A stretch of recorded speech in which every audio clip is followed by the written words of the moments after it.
My family, we grew up in a small town, Louisa County. That's where I'm from. I've been there my whole life. I just had my mom and dad and my siblings. I had a half-brother who lived in North Carolina. So I'm the youngest, I'm 20. My oldest is almost about to be 40. If not, he's already. I'm not sure. Did you grow up going to church?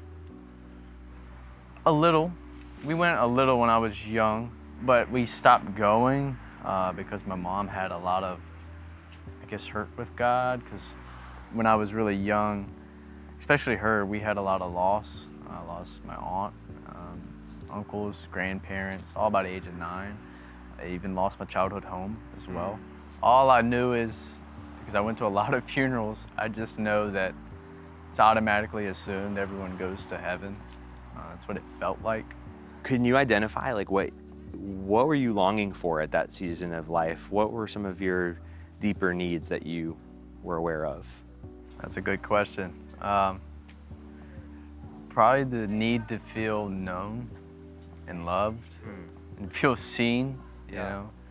Like a lot of people didn't understand why I was the way I was, why I was anxious all the time.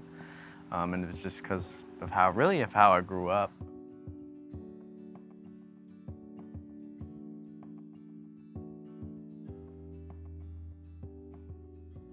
What was the first thing that happened where you were introduced to church again or maybe wanting to explore Jesus a little bit? I had got invited by a friend of mine, by their grandma, and I didn't really think too much of it. I enjoyed it, but it was the first time I ever prayed because everybody else was praying. So I didn't understand what I was doing. I didn't know who I was praying to. That was the first moment, and I prayed to have that love that they were talking about, because they were talking about Jesus' love, but I didn't know how to get it. But what they were saying made a lot of sense, like unconditional love. And I was like, how do you get that? So I'm thinking, I'll probably get it in a relationship or something. So my first selfish thought was to pray for a relationship. Where did he lead you from there? So he ultimately did lead me into a relationship, but that relationship led me to City Church. I still saw people praising, and I was like, what do they know that I don't know?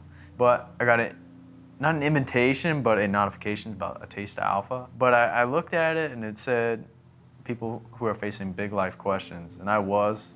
But ultimately, I walked in, and I was greeted with love, and I felt seen.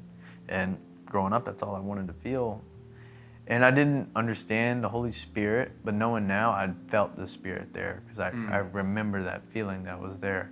What Alpha did for me, really, was foundational in having the Bible come alive. I started being convicted on some stuff, but life circumstances, I didn't want to surrender my life to that.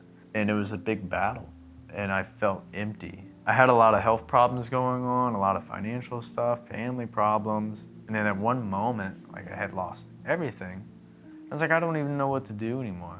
It felt like God spoke to me and said, you don't have to carry that weight. I carried it for you. I died for you. I fully surrendered, saying, I can't do this. I can't do this alone. That day, that was the day I was filled with the Spirit, when I made that decision to say, hey, I don't want to do this anymore. And I felt like God was saying, I got you now. Kind of shifting gears a little bit.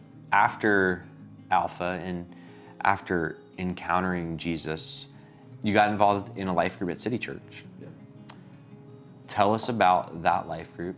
We're doing a deep dive on the Bible from the very beginning, which is good, because I've always wanted to go from the very beginning all the way to the end. And I love the life group. We go out and eat every other weekend when we can, and it's just been a great community.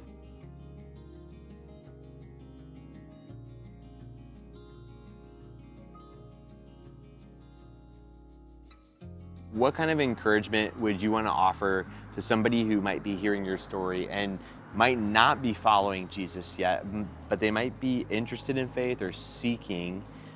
What kind of encouragement would you want to offer them regarding Alpha? I would say that the table is open for everybody. No matter where you come from, what you know, even if you come from a faith background or you don't know anything about it, just love and people pouring out love to you. no matter where you're from. You come as you are. Don't put on a mask. And then for maybe people who already would consider themselves Christians and followers of Jesus, but they're looking for community, what kind of encouragement would you want to give them about life groups? Now you're in a life with people who have been experienced with Jesus and have grown in their faith over life, and they can show you how they've grown over time.